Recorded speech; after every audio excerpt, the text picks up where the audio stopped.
지만원 박사님 옥중 서신을 시간 되는 대로 낭독해 드리겠습니다. 박도희 부회장입니다. 소개하겠습니다. 지만원 메시지.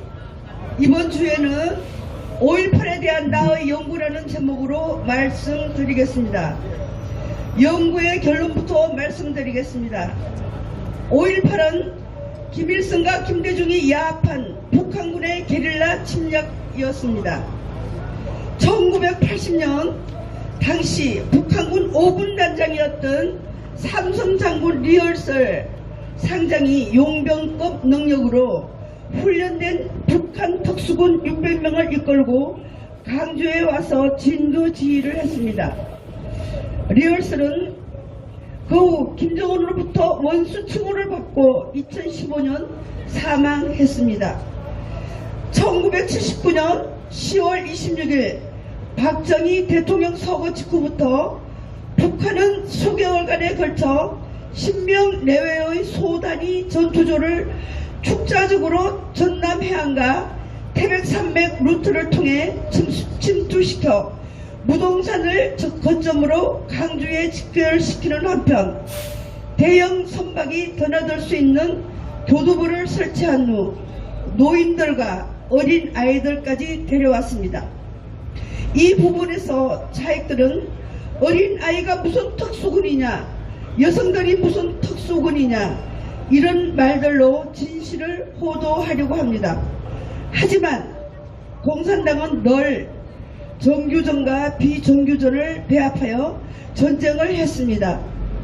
어린이들과 부녀자들은 언제나 공산 게릴라전에 필수적으로 동원되었습니다. 이 전투조는 300명씩 두 개 전대로 구성되어 있었는데 그중 1전대가 5.18 아침 공수부대가 주둔하던 전남대 학교를 찾아가 싸움을 걸어 공수부대로 하여금 강주 시민을 상대로 진압봉을 휘두르게 만든 것이 강주 5.18의 시발점이 되었던 것입니다. 이 600명은 5월 21일 아침 8시 계엄군의 극비사항인 24단의 부대 정보 이동 정보를 입력하여 톨게이트에 매복해 있다가 사단 지휘부를 습격하여 사단장용 지휘차를 포함해 14대의 지프차를 탈취한 후 군용차량 제작업체인 아시아 자동차로 몰려가 경비병들을 제압하고 4대의 장갑차와 374대의 군용 트럭을 탈취하였습니다. 이들은 곧바로 이 차량들을 몰고 전라남도 각처에 배치되어 있는 예비군들의 무기고를 향해 질주했습니다. 전라남도 17개 시군 지역에 숨겨져 있던 44개의 무기고를 습격하여 불과 4시간 만에 5,403정의 소총과 28만 8천발의 실탄과 2,500상자의 TNT 폭약을 탈취했습니다. 이것은 사전 예행 연습이 없이는 불가능한 일이었습니다. 그리고 8톤 트럭 분량의 TNT를 전남 도청 지하실에 조립해 놓고 사상범 180명을 포함해 2,700명의 죄수들을 북동에 가담시키기 위하여 강주 교도소를 6차례나 공격했습니다.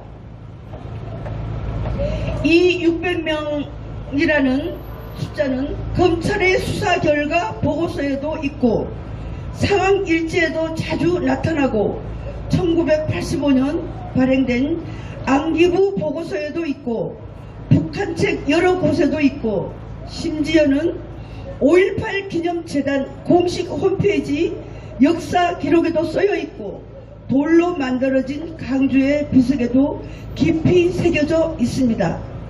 살인기계로 훈련된 북한 특수군 600명은 계엄군과 싸우기 위해 온 것이 아니라 계엄군이 없는 곳에서 강주 시민들을 잔인하게 살인해놓고 이를 공수부대의 만행인 것으로 뒤집어 세움으로써 전라도 지역 시민들과 계엄군 사이에 남남 전쟁을 유발시켜 전남 지역을 치열한 내정 상태로 몰아넣어 이 내전의 불길을 전국적으로 확대한 후 국제사회를 향하여는 대한민국은 자국민을 살해하는 인류 공동의 적이라는 내용으로 모략 선전하여 북한군이 남친의 명분으로 삼을 수 있는 사항을 마련하기 위해 온 것이었습니다.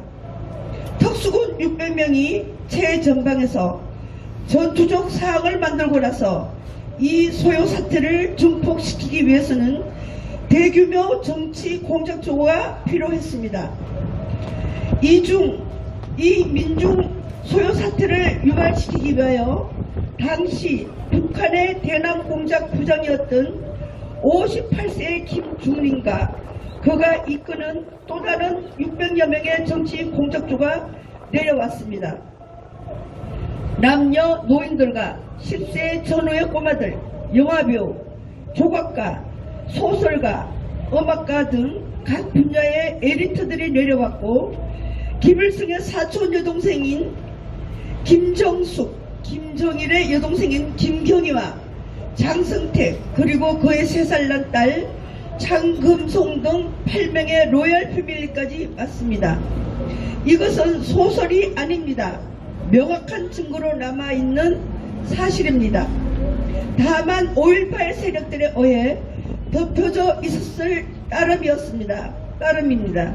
이들 남녀노소 정치 공작조들은 광주 시민들을 선동하기 위하여 리어카에다가 시체를 싣고 광주 거리를 돌아다녔습니다.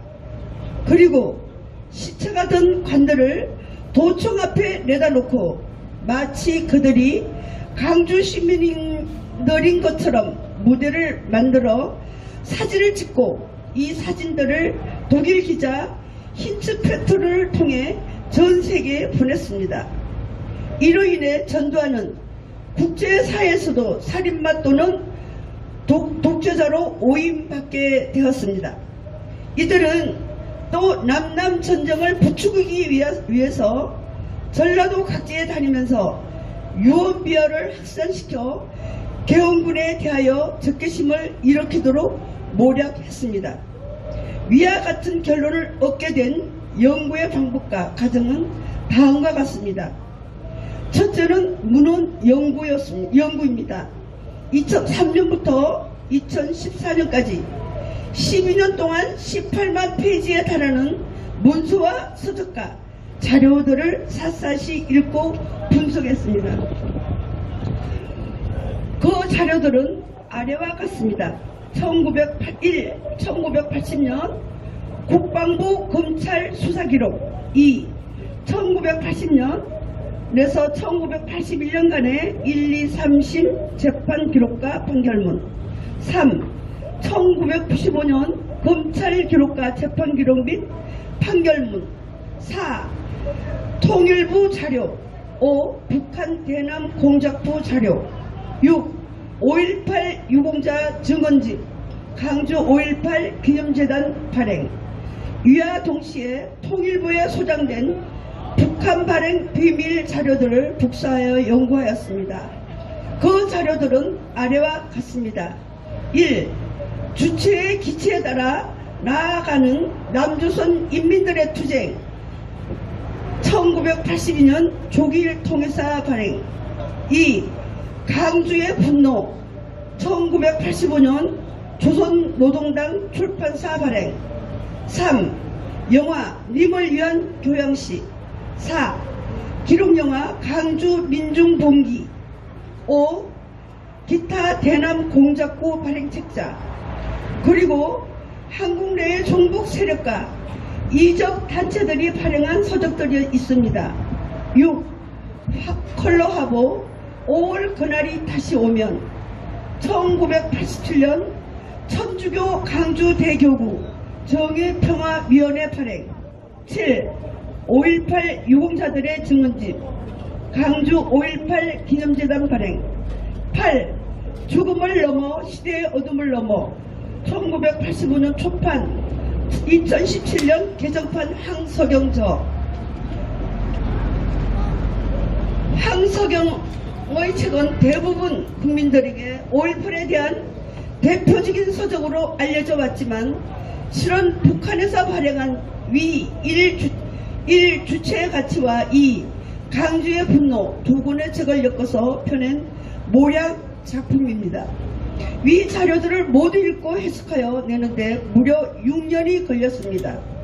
그리하여 2009년 수사기록으로 본 12.12와 5.18 상하 2권을 완성하여 출판하였습니다. 이후 심층 분석을 도하여 2014년 10월 5.18 분석 최종 보고서를 썼습니다. 여기까지 해서 내린 결론은 명확했습니다. 1. 북한군 특수군 600명이 강주 폭동을 주도했다. 2. 강주에 강주 시민들이 구성한 시대는 없었다. 3. 최종 27일 전남 도청에 남아있던 시민군들은 북한 특수군 600명에게 속아서 그들의 작전에 이용당한 청소년들과 사회 기민 서민들이었다. 4. 대한민국 국민 중에 강주 시위를 직접 지휘한 사람은 없다. 둘째는 영상 연구입니다. 2015년 5월 3일 한 청년이 인터넷에서 널리 알려진 사진 속에 있는 강주 폭동의 주역이 연합뉴스가 보도한 2010년 평양 노동자 해관에서 거행된 5.18 제30주년 기념 행사장 로열석에 앉아있는 사람의 얼굴과 똑같이 생겼다는 글을 썼습니다. 이에 노숙자 담요가 즉시 나타나 이 두 얼굴에 대한 과학적 진단, 즉 얼굴 인식 프로그램의 분석 결과를 인터넷에 올렸습니다. 그는 얼굴의 각 부위를 화살표와 함께 비교하는 설명을 했고 특히 얼굴 부위의 특징에 대한 분석을 자세히 해주었습니다.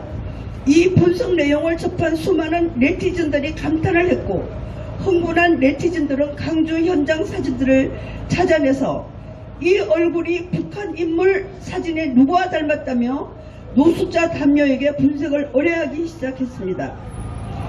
이런 과정을 통하여 5.18 당시 강주 현장에서 찍힌 사진 속의 얼굴들이 현재 북한의 간부로 활동하고 있는 사람의 얼굴이라는 분석 결과들이 속속 나오기 시작했습니다. 확인이 되는 순서대로 제1강수, 제2강수로 명명되었고 2018년 7월 13일 현재까지 무려 567명의 강수가 확인되었습니다.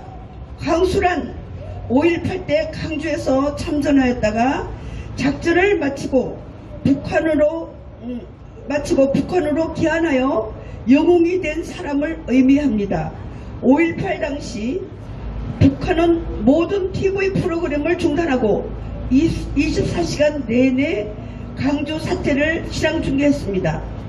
군부대 내무반에서 TV를 시청하던 병사들이 야 저기 저 탱크 위에 저 녀석은 강수 아니냐?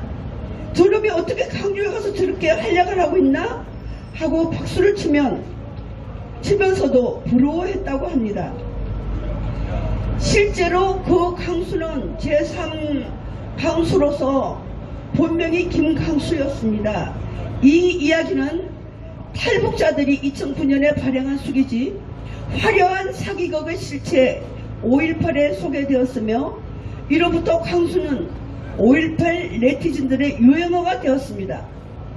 김일성은 박정희 씨의 사건을 적화 통일의 절호의 기여라고 판단하고 수개월간 준비를 통해 인민군의 최정예 부대와 대남 공작부 에리트 그리고 남한 내 모든 지하 조직도 모두 총동원하여 강주를 기점으로 인민혁명을 일으키고자 했던 것입니다. 비록 강주 사태가 실패로 끝나고 말았지만 살아서 북으로 돌아간 사람들은 모두 영웅 칭호를 받으며 정상급 지위를 차지하게 되었습니다.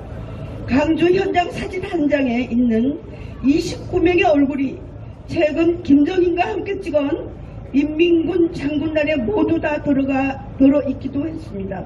인민군 원소가 1명, 차수가 12명, 대장이 47명, 역대 내각 총리 5명, 최용해, 김영철, 항병서 등 우리에게 잘 알려진 북한의 고위급 중 많은 사람이 강수였습니다.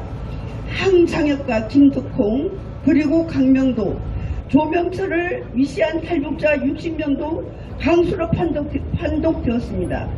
처음에 문인들만을 가지고 연구했을 때는 단지 북한 특수군이 600명 왔다는 사실까지만 확인했습니다.